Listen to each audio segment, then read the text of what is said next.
feeling like your garden just adds stress instead of calm. Let's change that. Welcome to Garden Glow, your guide for turning small outdoor spaces into relaxing escapes.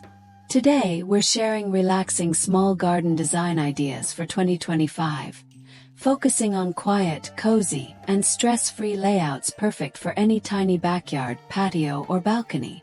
Imagine stepping into a garden where every corner feels peaceful, soft, and inviting, the perfect place to unwind, read a book, or enjoy your morning coffee.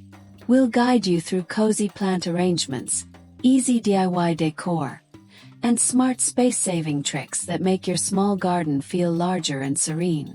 You'll also see real small garden photos, comfortable seating setups, and practical tips to maintain a stress-free outdoor area. Even the tiniest space can feel like your personal retreat with these simple ideas. If you're ready to transform your garden into a calming, cozy oasis, stay tuned and don't forget to subscribe to Garden Glow for more small garden inspiration every week.